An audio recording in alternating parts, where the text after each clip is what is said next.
What's up, Starcraft fans? We're doing a tier list for Media Blackout on Donny Vermilion. Brian, let's hear the mutation. Donny Vermilion, the best map is where we return 20 Xenon crystals to the stabilizer in our base. They appear after lava surges that burn things on low ground. There is no fog of war, only vision or darkness. Missiles are fired at our buildings. All enemies, including missiles, are cloaked. We have Joni and Eva Ling in the call with us today. How are you guys? Yeah, very good, thank you. Thanks, I'm also very good. So, Eva Ling, how do we rank the commanders this week? So, after coming off of Railroad Switch, this should be a pretty easy week. But that being said, it's still rated a brutal +2. And there are essentially two mutations to be of concern about. Darkness is kind of more map knowledge. Skill check. Being able to deal with we move unseen. There are two particular commanders that stand out in my mind that have issues with that. And then missile command, if you let a game go on for a little too long, you could get overwhelmed by nukes depending on what commander you play. So there's that. If you have a means to just shoot all the missiles out, shoot out the nukes, you will be definitely higher. What do you think, Joni? Yeah, I certainly think that the most complicated synergy on this mutator is the fact that missiles are cloaked. So your ability to, darkness will hide stuff that's incoming, including, I believe it hides the nukes from the minimap. And then the fact they're cloaked as well means that you then have to get detection in, particularly if your anti-air is not particularly effective in terms of both detection and hit scan, for example. You are going to be dedicating quite a lot of resources at home. Fortunately, with this map, it's not massively resource intensive. So moving out on the map, often you'll be looking at, potentially hero soloing it or something like that. But yeah, it's, despite being a brutal +2, it is, I would say, sort of relatively straightforward, but not necessarily that simple to actually manage all the moving parts on this. That sounds fair. Let's begin. Abathur, where do we have him? Abathur, so there's nothing preventing him from getting his early biomass, but in order to do that, you don't need to see things, because once you place a toxic nest, you can lure things to the toxic nest, look at the shimmers, pop it, and then hurrah, you got biomass.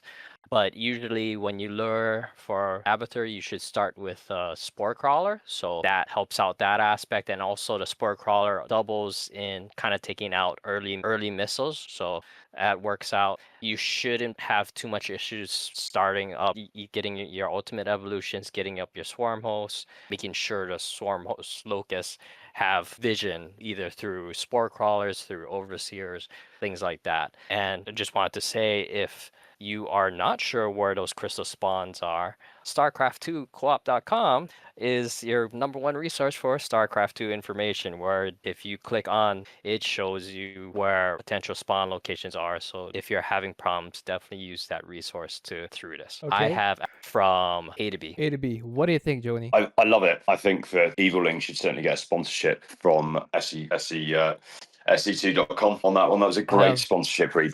I have bad news for you regarding that.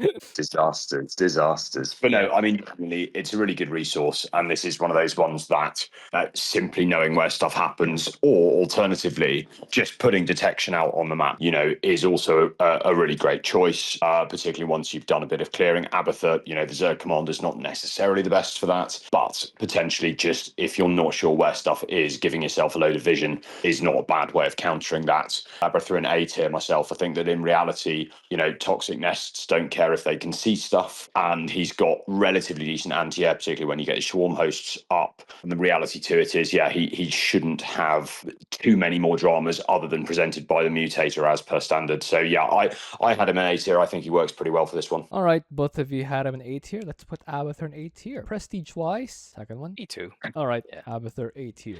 And just to expand to it, there are ships for Starcraft2.coop.com. Just like CTG, we do a lot of this because we care about Starcraft 2 co-op. Yep. I would like to add that yes, Abathur is A tier, but if you asked me, I would say closer to A star, because you will need to see the blurs on the map and make sure you actually know which units are air units and which ones are ground units, so you don't waste your toxic nests on basically nothing. It is simple conceptually. Just make sure you wait for the blurs to move over your toxic nest, which you have have manually switched off the autocast so they will still activate. Not to say it's easy, but conceptually it's straightforward. Again, not to say it's easy, but yes, I would say A star, but we said A, let's put him in A. Moving on, Alarak, where do we have him? So Alarak's one of the commanders that does have a bit of an anti-air problem, particularly at home. So the sort of standard tactics against missile command is patrolling destroyers, which is absolutely fine. Like, the reality to it is, with Alarak, his army is both easy enough and small enough to put on hotkeys and just not need to worry about F2ing. If you're that concerned about it, like, unbind it for the sake of this mutator. But you are going to want destroyers patrolling around your base. You are also going to need to be building static or Havocs, but frankly, I don't know why you would do that. Just put static around your bases in order to deal with missile command plus move unseen. For moving out on the map, obviously, my recommendation would be play P3. You've got the mothership out permanently at that point. It does add a significant amount of extra firepower. Alarak, potentially controversially low on this tier list because I cannot keep those things alive. I just find Havocs to be an absolute nightmare. I think personally they are one of the worst detectors in the game because they can be so squishy. So I've got Alarak in C tier. Like, I don't think it doesn't make playing the game dramatically difficult. So much more irritating than so many of the other commanders this week. What do you think, Eviling? I would have to disagree with that because, so definitely I would highly suggest P3 because destroyers have hit scan. Hit scan is very important, and in fact, I should have mentioned it at the very beginning for dealing with missiles. So and it's not like void ray hit scan, it's better because it splashes. So being able to deploy a whole bunch of destroyers around. Yes, if you are good at not F2Aing your destroyer army mothership and setting some destroyers on patrol around to look for missiles, that's going to definitely help you out a lot because I usually field enough things in front to pose as a threat because Havocs don't necessarily shoot. And the aggro priority usually goes to things that pose a direct threat to Amon's units. So that's usually Alarak, usually supplicants, things of that sort. So for me, Alarak is A to B. What do you think about I A wouldn't to say B, C. Joni? I'm happy to have him in B tier. I can't remember the exact targeting order. I believe there may be something with Havocs that because they're spellcasters or something, they The may be highest priority is slightly always higher. Ascendants. It's always Ascendants. Yes. So always Ascendants, but they're not going to be sat in front. So yeah, I mean, regardless, like I don't think Alarak's as good as Abathur, but I'm happy for him in B tier. I think that's pretty reasonable this week. Like, although the issues he has I have with him are irritating, they're not like game breaking. So Okay, B tier for Alarak. Prestige-wise, third one, right? E3, yes, absolutely. Again, I would put a star on here if this were me, but it's your tier list, not mine. Because, I would put the star because of the F2 thing. It's not because you can't use control groups, it's because you can easily make a mistake of hitting the all-army hotkey when you don't intend to, and then you pull your destroyers out. It's not a matter of not being able to do something, it's more a matter of staying the entire game without hitting that mistake, which and you're trying to prevent, but sometimes things just happen. Moving on, Arcturus, where do we have him? Arcturus, so his early detection is dependent upon missile turrets and getting out your witnesses, but of course your first witness should be over your mineral lines, so that's not really helping you to get mobile detection out. But the other aspect is his earth splitters don't really care about detection. If they're cloaked or not, if it hits, it's going to hit those ground units, and they're going to take the damage. So it's kind of the general, in my opinion, it's going to be the general play for Arcturus is get your infrastructure set up, then start building earth splitters, build a whole bunch of earth splitters there, and start shelling the rest of the map. And the beautiful thing is, so his early detection is missile turrets and witnesses, but later to that detection, contaminated strike. Contaminated strike has this nice feature where if you hit things that are cloaked, it will decloak them. A lot of times you can just especially if your ally is on a commander that doesn't have good forms of mobile detection or detection in general, then just start raining down contaminated strikes, and then you're essentially nullifying that mutator for your ally. Definitely a nice aspect to it. I think Letter. Arcturus is S to A on this. What do you think about STA, Joni? I think that is exactly where I had him as well. The reality to it is exactly like Evelyn said. Like Arcturus has the benefit of not needing to see stuff in order to be able to deal with it. So very, very simply, the amount of material that you need to actually commit to putting out on the map this week is pretty limited. So by the time you've actually got your detection up and running and in enough plenty that you can send it out wherever you want and have it sort of sieged up wherever you want, etc. You simply don't have any dramas with this. So yeah, Arcturus plays pretty straightforwardly on this. They don't really affect him that much. He's got, hit scan troops and bunkers etc to deal with missile command, etc.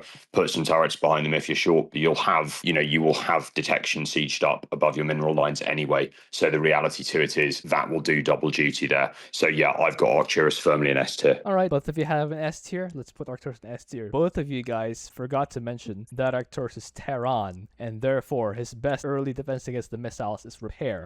That Repairing. is probably one of the most underrated things about having Terran commanders and Stet Boy. Another thing is, yes, the bunkers are not detection, but if you build a bunker beside a missile turret, it will be hit scan as long as you get the blue weapon, not the green weapon. The green weapon is not hit scan. The blue weapon is what you want for anti-missiles. Moving on, Artanis. Where do we have him? So I don't mind Artanis for this because he does effectively play like very, very similarly to normal with a few important caveats. He does have a few issues in terms of most of his units not hit scan. Therefore, sort of like cannons, dragoons, tempests, etc. Pretty much anything you care to name. In fact, I'm struggling to think of. One of you guys will correct me if I'm wrong, but I don't think he's got any hit scan anti-air. Except for Storm. Sorry, obviously except for Storm, which, yeah, I mean, so regardless of which, you are Archons. very similar to Archon auto yeah, attacks.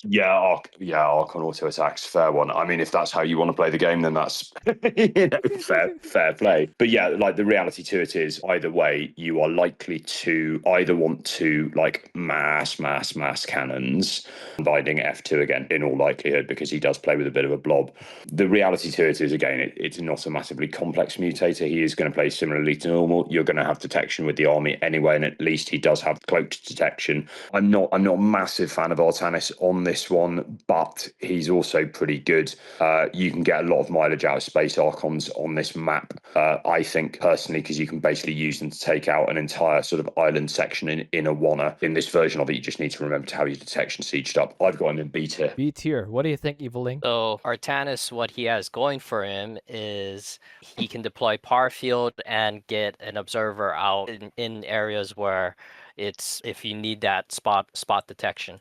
Other than that, his only hit scans are Storms, Archons, and Spirit of Adun. So I don't think if you're playing P3, you're not going to be wanting to launch a Space Archon at a nuke and then trying to find other targets to launch the rest of them at Artanis from. So problems, lack of hit scan, and then also lack of repair. So if the game goes on for too long, Artanis is just going to feel the struggle bus coming in. So I have him from C to D. C to D. I think you had him in B to C, Johnny? Or you had him in B?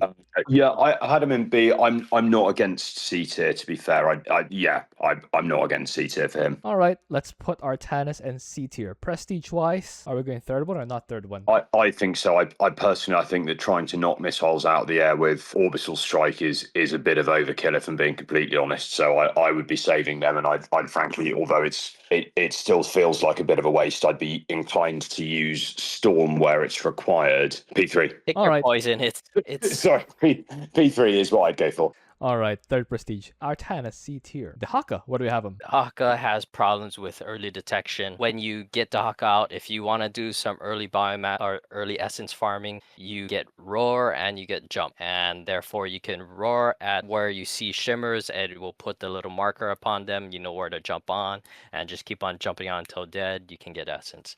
But realistically, get P2 and it should play out pretty nicely. Gonna be A to B. A to B. What do you think, Joni? Yeah, it's just classic stuff that Dehaka has problems here with. Really, here it's sort of that combination of missile command and needing detection all over the shop. Just doesn't do him any favors, really. So I utterly agree with what Evil Ling said. I've got him in B tier. I just, again, it's not going to be like suffer fest. It's just going to be more annoying than some. So I've got him in B tier, but I could see the argument if it wanted to be made for A, but I'd lean towards B. All right, both of you had him in B. Let's put him in B. Prestige-wise, second one. Maybe. I think you could get away with playing P3 if you wanted to, purely because you can then keep one of them at home and simply use the detection once you get that level up, and then use one to play away, so to speak. But yeah, I think 2, 3, he is powerful. He just lacks some of the tools. All right, both of you had him in B. You said B or A? Yes. B. Okay, both of you had him in B. No, I'd probably put him in B, yeah. All right, both of you had him in B. Let's put him in B. Second or third prestige. Both of you guys are wrong. He is D tier. He has terrible anti-missile, and his lack of detection early game is a death sentence. He is terrible. He is awful. Do not play Dehaka. But it's your tier list, so we'll put him in B anyway. Moving on, Fenix. Where do you have him? Phoenix is okay. He falls into the same sort of issues that some of the other Protoss commanders that we've identified have, but he does have observers for, sort of standard detection. He's also got the Arbiter suit as well, which can help out also, which is pretty nice. My preference here would be probably to play P2, maraud around the map as normal. That means your shell farm can stay at home and do some of the anti-air work that's required of it itself. So I don't think Fenix has massive dramas on this one, and you are frankly not having to be doing anything other than you are completely normally in terms of controlling P2, so you're going to be using hotkeys and not worrying about F2ing anyway. Yes. I've got Fenix in A tier. A tier. What do you think, Evil Ling? Yeah, Phoenix Protoss commander doesn't have any form of repairs. He's doesn't have the best forms of hit scan other than conservators. So if you see a nuke coming in and it's passing by a pylon, then just warp in a bunch of conservators. You should be floating a lot of gases Phoenix past the mid game anyways, and that should take it out. I think Phoenix is B to C. All right, both of you have him B tier. Let's put Phoenix in B tier. No, I Sorry? have him in A tier. Oh, sorry, I do think apologize. he's better. What do you think about B tier? I don't think he's that. I think particularly given that we have probably rather generously put Dehaka in B tier and got Alarak in B tier, I personally think Phoenix plays pretty normally. Like, I think he's much more similar to an Abathur on this one. What do you think about A tier, Evil Ling? I'm not opposed to it. It definitely putting Phoenix with Artanis seems a little bit cruel. So yeah. All right, Phoenix A tier, second prestige, right? Yes, that's what I've got him as, yeah. All right, moving on, Han and Horner. Where do we have them? Han and Horner, they have good form of early detection, but if you're not playing P2, keeping that detection alive becomes an issue because due to a number of charges. Their form they have repair, that's great. If you are trying to take down a bunch of missiles and nukes, eventually that becomes an issue. Their best forms are missile turrets for early missiles.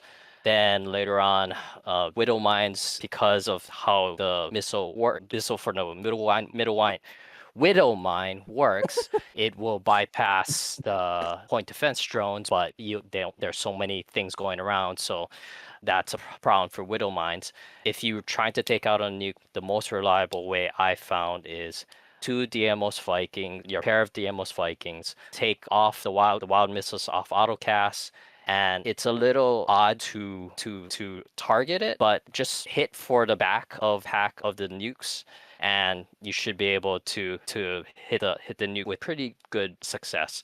With all that being said, I still think Han and Horror is probably C to D. C to D. What do you think about C to D, Joni? I had them a little bit higher purely because strike fighter platforms, similar to some of Arcturus' stuff, don't care if they can see things. You can still do a decent amount of clearing on this regardless. So what that means from my perspective is you can spend more time and more resources leaving stuff at home. Personally, I actually think Reapers are a pretty good, hitting F on a group of Reapers that are massed in your base in order to deal with missiles, fully appreciating it needs to be timed correctly. So you are going to need to be conscious of what's happening. Yeah, Widow Mine's perfectly viable if you want to just leave it. But they are pretty bad, don't get me wrong. I didn't think they were so terrible. I sort of had B to C, so So probably that's pretty happy compromise on C tier. yeah, you said C anyway. So yeah, that's where they land. Hey, get it? So prestige wise, first one. That was awful. What? Really, really niche Reaper puns. Don't get me wrong, I really like it. Anything but P3. Anything but their prestige. Because Yeah, just the play other P1 like aspect normal. is the point defense drones will block strike fighters. So you could send a strike fighter out and you'll see nothing come out due to a point defense drone. So Yeah. definitely not P3. I would almost like to say the first prestige is undeniably better, but the Yeah, I problem think P1's is almost certainly better. the problem is the mag mines are completely rendered useless because anytime a missile flies past them, they are wasted. So there's no point in pre-deploying mines. You just use them when you fight. But you do I was want going to say, I think actually, if you use the mag mines for offense on this one, then you don't sort of lose them to missiles the whole time. So actually, whilst I don't disagree with you at all that they are less useful for pre-placing them, etc., on this one, actually you can still get decent value out of them, I think. yes, assuming you constantly use them, because another way of losing them is by not using them in an early enough manner that they cap their charges and you can't deploy anymore. Anyway, let's not belabor that point. C tier for Hot and Horner, not the third prestige. Moving on, Karax, where do we have him? Karax is very good for this, I think. His monoliths put in serious legwork in defense in general terms. I personally would play P3 using the Spear of Adun to clear stuff as one does normally with him, and it is rather conveniently the standard observational tactics of using observers to gain vision, conveniently gaining detection as well. So I personally think Karax is very strong for this one. I've got him in S tier. What do you think about S tier, Eviling? Yeah, space lasers don't really care about things getting cloaked. If you have an idea where things are, just send solar lance, send purifier beam, orbital strikes, and you'll start seeing things die. Yeah. Or you might not see things die, but whatever's. They will die. Monoliths are hit scan, but they need to have at least one cannon near them in order to see what to hit. Yes. So just a little more steps, but S to A is perfect. Okay. Prestige wise, third one. Yes, third one. All right. Moving on, Kerrigan. Where do we have him? Kerrigan is very good because of Omega Worms, and this is essentially amplifies it even more. So Omega Worms provide you detection. They provide target for Yes, missile missiles. command. So you start spreading Omega Worms all over the place, and eventually you essentially reduce the amount of missiles going to your production structures, your upgrade structures. So Correct. that's great. And the other aspect, And vision providing also. you and your ally vision, detection, and also quicker movement. So you can have Omega Worm at where the crystal is returned. And when you see where a crystal is, you pop Omega Worm head there. You have a worker inside from your main base, go into the butt of the Omega Worm, pop out, and it essentially halves the time that you need to be carrying the crystals, thus making the mission faster. I think Kerrigan is S to A for this. Okay, little correction. It doesn't have the carrying time. It has the total travel time, but the carrying time is the same because the carrying time starts from when you pick it up. Okay, sorry for the technicality. What do you think about S to A, that's fair. Joni? Yes, I had her in A tier myself rather than S tier, only because there's still bits and bobs to do. But I'm just seeing who I've got in. The commanders I've got in S tier really don't care at all about like really any of the mutators. I kind of feel that Kerrigan does to a certain extent, in the sense that you are going to have to be putting up Omega Worms very conscientiously, particularly when you've got Kerrigan out on the map. With that being said, I've got her as a very, very solid A tier. Could potentially, if Eviling wanted to be convinced, I suspect, to bump her up one. My preference would probably be to play. I would probably go P0 on this, if I'm being completely honest. I think you want the fully powered immobilization wave. Do you need the extra resources compared to potentially the extra utility of her P0 moveset? Would be kind of the way up. But yeah, P3 or P0 from my point of view. But yeah, I've got a solid A tier. What do you think about, or are you gonna make a final case for S tier Eviling, or is A okay with you? No, is fine? A is perfectly fine because Kerrigan is a Zerg. So usually Zergs have a little harder time with missile command because they can't repair and they don't have Kerrigan is sorely lacking in the hit scan department. So True. A is perfectly fine. All right. Like Joni said, no prestige or third prestige. Moving on. Nova. Where do we have him? Nova is exceptional on this. I personally think she's probably the easiest commander of the entire game to play, on the basis that if you play P3, she is a Terran commander. She's got all sorts of superb tools for dealing with stuff. So you can basically just leave everything at home other than Nova herself, given that Nova herself as a unit has got detection anyway. Playing P3, snuggle around, blow things up, send your schnurgle. It's a technical term. Yeah, sneak and I gurgle. Don't know, but anyway, it means to creep. But yeah, she's very stealthy. She's very good indeed. You really shouldn't be having any dramas whatsoever once you've got your your detection up at home, be it combination turrets, ravens, blah blah blah, plus whatever you want to use for anti-air, Goliaths, liberators, whatever you've got. But yeah, I cannot see any reason not to have her right at the top of S tier this week, basically. I need to have a reason someday, one of these days, to use the word schnurgle in a sentence completely casually, not looking at anyone else. Like it's a completely normal word. What do you think about S tier, Eviling? Yeah, I don't know about S tier for Nova. The problem with Nova is she doesn't have many buildings, so that works out in some way better because she doesn't have to protect a large area from getting attacked by missiles, splitter missiles, etc.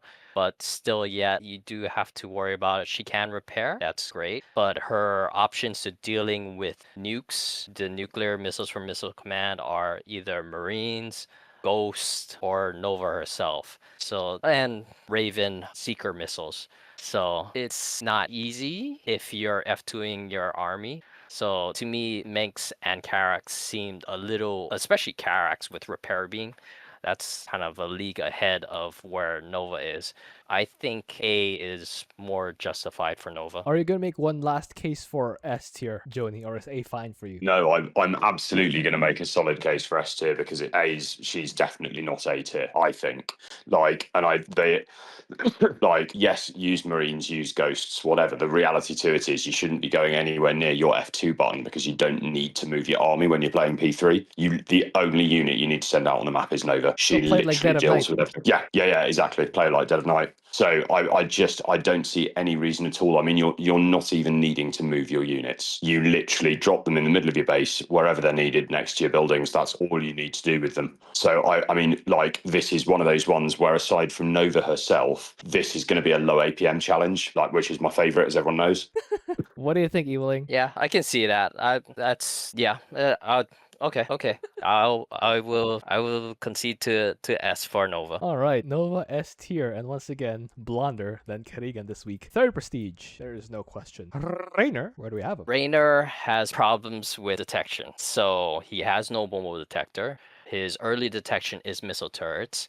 You can try to say he has orbital commands, but that cuts into his income severely, especially for the early game. You're gonna have to be building a lot of orbital commands, and that just delays Raynor's ramp up, which is a problem. Every time he takes an engagement, he has to use a scan. So that's really, really irritating. He has great forms of hit scan, Yes. but still, yet you need you can't just build bunkers. You have to build a missile turret right next to the bunkers, and you have to have an SEV at each of those bunkers because as splitter missiles come by, they're gonna start chipping them off. So he has the tools to deal with missile command, but he doesn't have the tools to deal with we move unseen well. I think Raynor is probably with his buddy Artanis in C tier, C to D. What do you think about C tier, Joni? Yeah, I actually rated him even lower than that purely because of his detection issues. You are being forced by his detection to cut yourself off at the knees in terms of your army size. So he doesn't suffer more than, in my opinion, D tier. Purely because this is an easy mutator. The reality to it is you're not enemy units are not being buffed. So he's not losing out in that regard, but you're still going to struggle to divide resources in terms of not having as much mules available as you normally would, getting your defenses up at home, which, like Eviling stated, you need to have missile turrets for detection alongside stuff that can actually shoot stuff down on hit scan, and then putting material out on the map as well. I had him in D tier, I think, just because of the form his detection takes, he suffers more than any other commander this week. Have you tried playing Raynor in a way that you basically only scan when you pick up the crystals? All the other detection is in the form of missile turrets. So yes, you will need scans, but not for clearing the high ground areas or the enemy bases. Just when your army is near the crystal, you drop a scan to clear out the defenders and then sneak your or your SCV in and gather the crystals and run back. You don't need to keep scanning to clear the entire base. Have you tried that? I haven't, only because I refuse to try this mutation with Raynor at all for the sake of my own sanity. I suppose the only potential objection I would have to that strategy is that you are still going to have to clear out the nearer bases in order to get stuff to the further bases. So you're going to have to engage through them at some point, I suspect. That is true. I'm not debating that. I'm just saying the only ones you really need to clear out in a timely fashion are the low ground ones, because the high ground ones, the high ground crystals, will stay there even once the lava rises. So you can kind of just bank up energy and delay them if you want. But what do you think about D tier, Eviling? That's perfectly fine. In fact, as much as bagging on Raynor, he stays out of E to F tier because once he does have enough orbital commands around, he can find crystals very well with essentially once he has enough orbital commands, his economy set up where he doesn't have to worry about minerals. He can scan around, especially on the later parts where you're kind of, even for experienced players, kind of guessing of where the crystals might be spawning. Just scan away and that will eliminate the darkness part of it. But again, darkness is not that big of an issue on this weekly mutation. So yeah, D is fine. D? Okay, both of you are okay with D. Let's put Raynor in D. No prestige because D tier is considered bad. And I already know what you guys are typing. Not everyone, but you that are typing right now. I know what you're typing. And Raynor is not S tier because there are mutators in this mission aside from We Move Unseen. And there are enemies here that Raynor also needs to spend money to clear. If it's only a matter of scanning and not having to build units, upgrades, defend, gather crystals, or do anything else, then yes, sure, Raynor's S tier. But there are other things to do in this game other than seeing, so that's why Raynor's bad. Moving on, Statboy, where do we have him? The other end is the short answer on this. Right. Yeah, I think probably enough said really. Statboy for strong. Just doesn't have any issues here. So you are potentially going to have to make use of Gary's mobility in order to take out nukes, etc. if you need to, but at the same time he's going to be packing enough volume of stuff on the ground at home. You can play it pretty similarly to Nova if you want to, basically purely because Super Gary is so powerful that pushing into areas and such on his own is completely fine. Obviously, coming equipped with built-in detection too is massively helpful. So S tier. All right, what do you think, Eviling? You remember when I said that Zergs usually have a problem about repairing? I do. Statboy gets to ignore that. Yeah. So yeah. Yeah. He comes as Super Duper Gary is a detector. So for the most part, it's gonna be playing normal.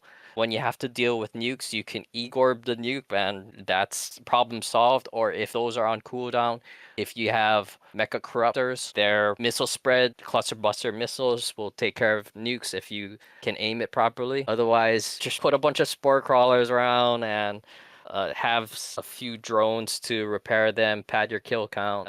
He's playing mostly normally. And in the mutator that we're really not really talking about too much, darkness, it's kind of negated by Stellalites. Completely. So, Not kind of, yeah. completely. Yeah. All right. Second Yeah. prestige, because I know what you guys are thinking. First prestige has larger stat zones. No, it's not true.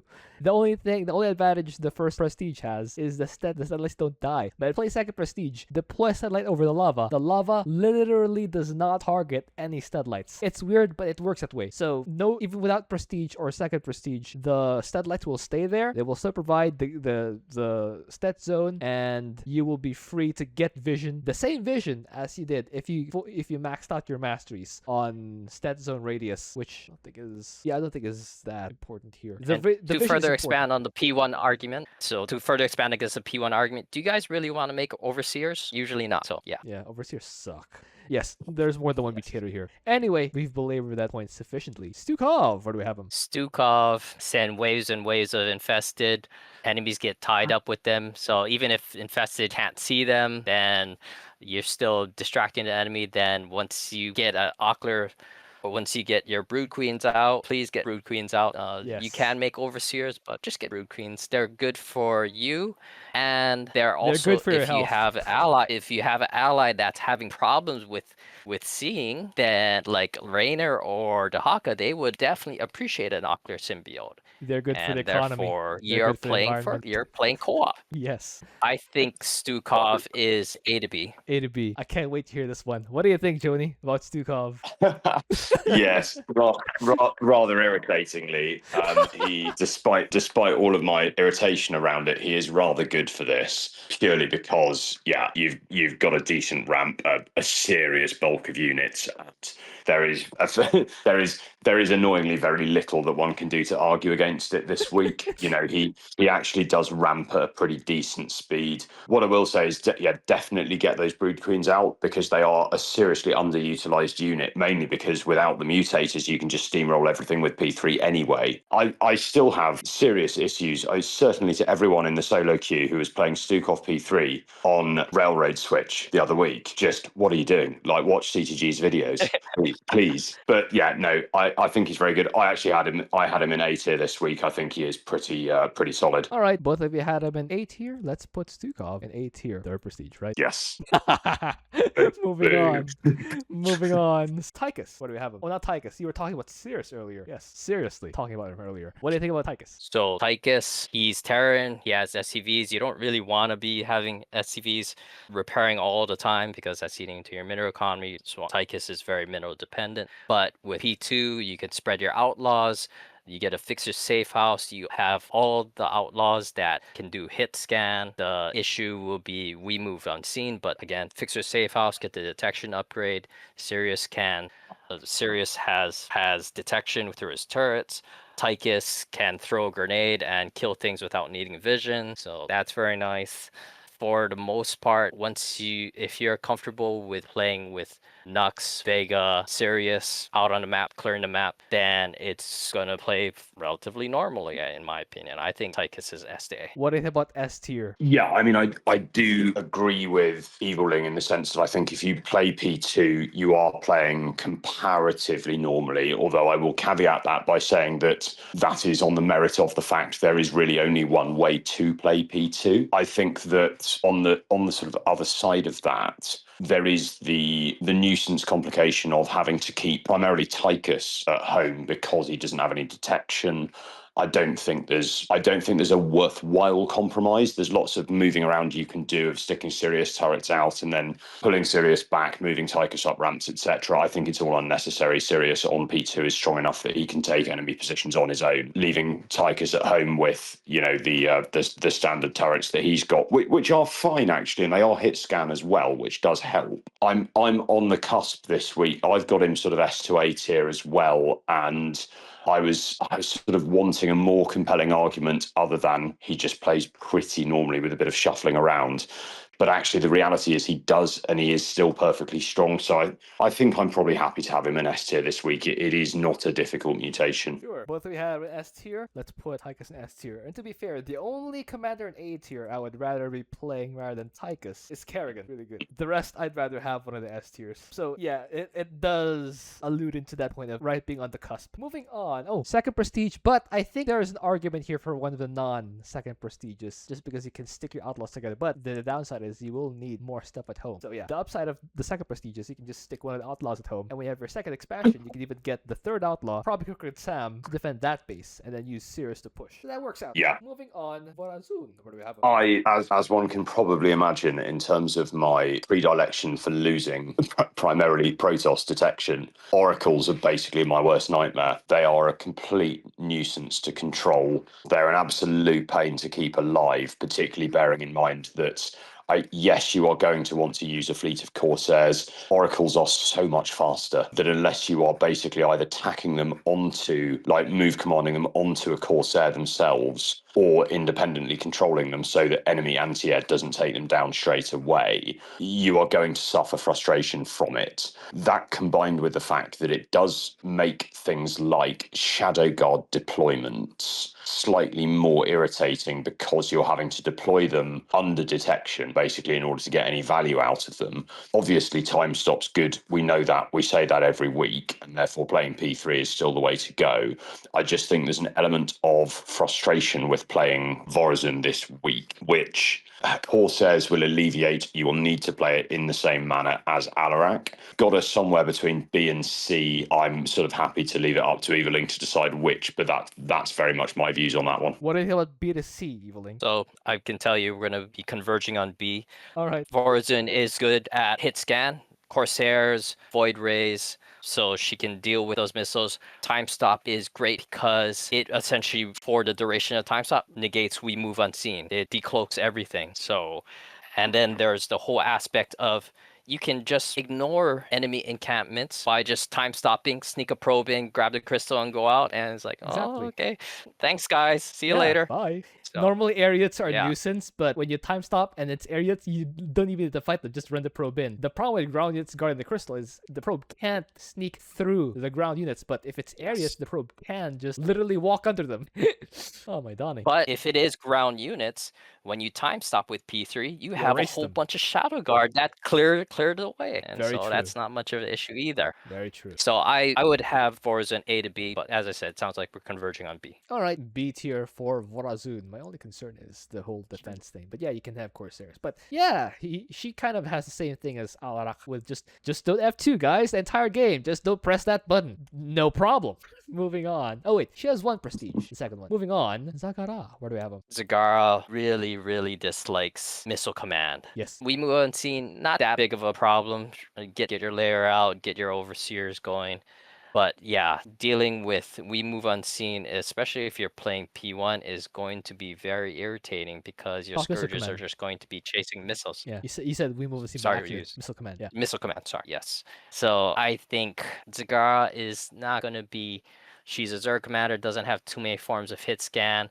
She can deal with Scourge. nukes, but you got you're using Scourge to deal with nukes. Oh boy, that's gonna be kind of a headache in it itself. A good way to help defend against missiles is bio launchers. They are hit scan, but with that being said, you're just going to deploy bio launchers and have it bombard areas that you think is the highest missile density. And if you see a nuke incoming, you got to retarget all your bio launchers, lead the missile, and it's a pain in the ass. I think Zagara is probably C to D. C to D. What do you think about C to D, Joey? I don't think that her time against missile command is any worse than Dehaka's is. I don't think it can be any worse than Dehaka's is, given how bad his is. So I think the query for me is her offense better or not as good as Dehaka's? And I suppose my inclination is basically to say that it's probably just as good. I don't think she has any particular problems on offense, like we've said. And I think that, yeah, although her missile command defense is not amazing, it's not terrible. Like she's got options, like we've said, she's got bar launchers that can be used, corruptors, etc. So my instinct would be more towards B tier. B tier. Are you? Oh. What do you think about B tier, Eviling? I would be okay with C tier because she feels kind of more of Artanis tier to me. Dehaka, I think, is in a better place because, okay, let's say you got an air comp. If you're deploying Scourge against the air comp, you're gonna have to be fighting against Scourge, going after missiles or going after the actual enemy. So Dehaka is less likely to be having to worry about stuff like that, especially with his pack leaders. His pack leaders just kind of If you tell get the air there. comp, screw you. Yeah, yeah. If your ally can carry you there. He's so angry that we put Dehaka in B tier. There's no way he's B tier. You're both wrong. My Donnie. Anyway, that's the problem. We're comparing Zagara to Dehaka, which is fair. But the problem is we rated Dehaka too high. Anyway, please continue. Yeah, I am happy to concede that. I'm happy to concede the C tier for Zagara. I think she's going to suffer slightly. So yeah, that's fine. Let's put her in C tier. We're gonna need some justice for Raynor. He should have 2 companions in there. He's all alone. Poor guy. Poor Raynor. The one time he deserves other guys in his tier, we deny him that. So friendless. Such a good guy too. Prestige-wise. Such a good guy. He is, isn't he? Well, he ain't that good, but he's kind of good, right? He seems like a kind of guy you'd have a beer with. Dehaka can have a beer with him on a different day. Yeah. Oh, my Donnie. So, prestige-wise, With Zagara. I'd say P3. third one? Yes, I P3 would say for P3 as finals. well. Yeah. All right. Moving on. Zeratul. What do we have him? S tier. He's extremely good and doesn't have any dramas. His monoliths are excellent. His cannons are excellent as always. He's got a plethora of options in terms of what to do both at home and away. So, and plus the ability to project detection wherever on the map he needs it. So yes, S tier. Not just project attacking his watchers, my Donnie. What do you think about S Yeah. tier, Eviling? Yep, no, cannon's good, watcher's good. Demote dude. Zeratul can spin to Zeratul can demote, he can also spin to win.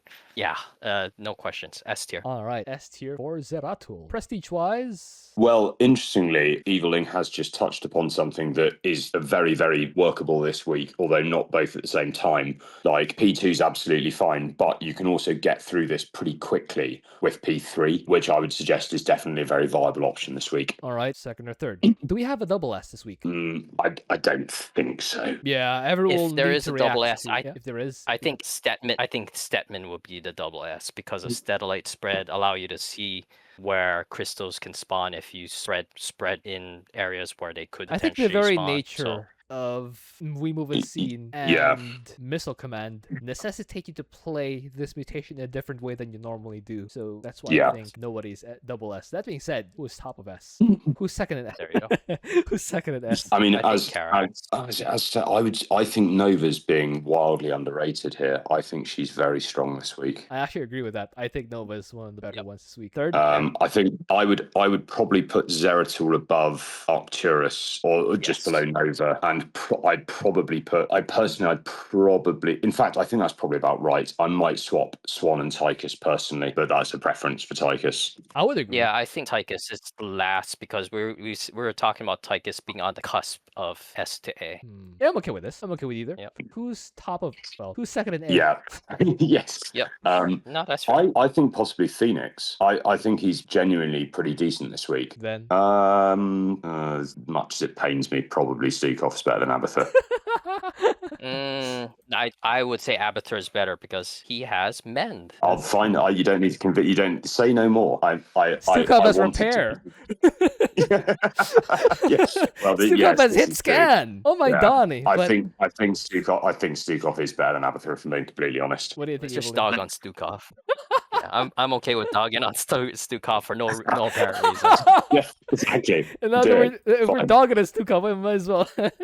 Okay, who's top of B tier? I'd Not- say Vorazun. Yeah, probably. But I was thinking Vorazun as well. All right, top of C tier. Probably Artanis, I would say. I think that's probably about maybe swapping Zagara and Han and Horner. Really?